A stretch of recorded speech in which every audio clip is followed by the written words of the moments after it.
Well, it's time for Media Watch now. James Creedon is with us for that. And James, we're going to start with online reaction to the UN report linking or saying that there is credible evidence linking the Saudi Crown Prince to the murder of the journalist Jamal Khashoggi.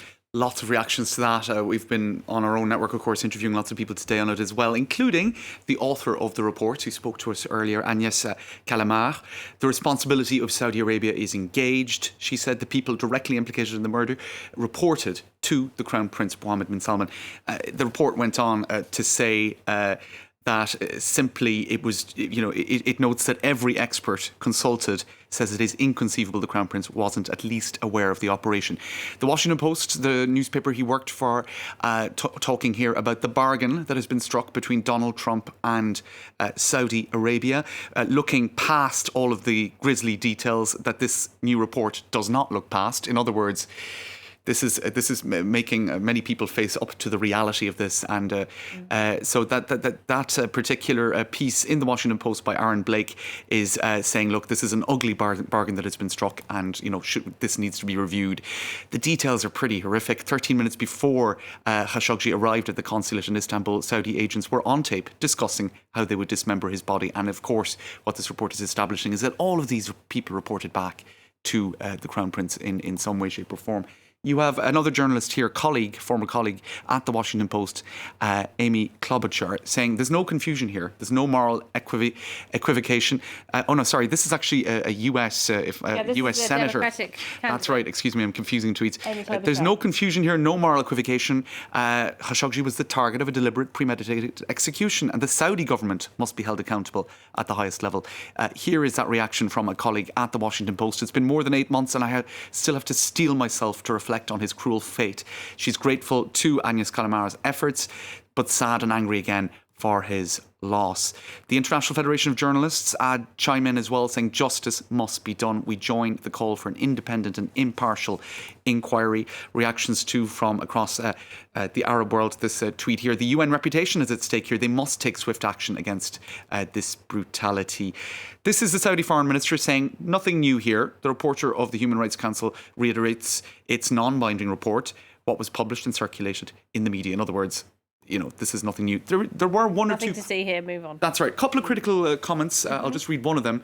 This is a security expert, former US Army guy, Jim Hansen, with lots of followers on social media. He's saying that the report calls for sanctions on the Saudi prince's assets abroad, unless and until evidence has been produced that he bears no responsibility. In other words, slap down the sanctions until he proves he's innocent. And he's saying, prove a negative or we'll punish you. This is not basically the right approach. So that's just one critical voice, but to be honest, most people are shocked by the details in the report and convinced by the fact that the Saudi Crown Prince could not conceivably have not been aware. OK, now there are calls for an investigation elsewhere, notably in Egypt, where the former President Mohammed Morsi collapsed and died in court on Monday. He was buried yesterday. Yeah. And you would imagine that this would be headline news across Egypt. Not so much. That's right. Well, essentially a 42-word message was repeated, parroted basically, by all of the media in Egypt. They received this from a government official via a WhatsApp message. And what kind of really let the cat out of the bag, Laura, was this particular newsreader who read out at the end of the dictated, copied, pasted message sent from a Samsung device. Now, I mean, just trust me on this because it's been reported by several media, but she read out the 42-word message, which was obviously the official line on just minimal information on the fact that Mohammed Morsi had died in court. Not even mentioning he was a former president. Not even mentioning he was a former president, certainly not mentioning the conditions that he hadn't been given medical aid and whatnot. And then she happened to repeat, sent from a Samsung device, slightly letting the cat out of the bag. In any case, some media have been talking to the Committee to Protect Journalists or the Reporters Without Borders, saying, look, nothing really surprising here. The media has been the journalists have been incessantly kind of targeted and silenced in this way. There's a lot of censorship in it. Just very quickly, a video of road rage here in Paris has caused outrage. This is really shocking, isn't it? It is shocking. Let's roll these pictures, because what we're seeing here in this extract of a video that was captured by a member of the public and then published on social media is basically a blind man is being accompanied by a guide. They're trying to cross the road.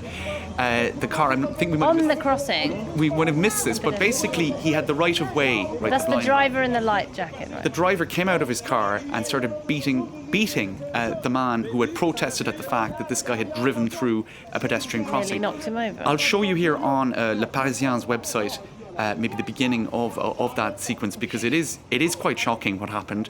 But one good thing that came out of the story is that the man himself has now he has been arrested. And it's an incident. It's basically an incident of road rage with zero justification. And I think because there is a lot of aggression on the roads in France, drivers are known to be a bit aggressive here. This is one incident that has kind of triggered a lot of anger about that. All right, James. Thank you very much indeed. James Creedon there.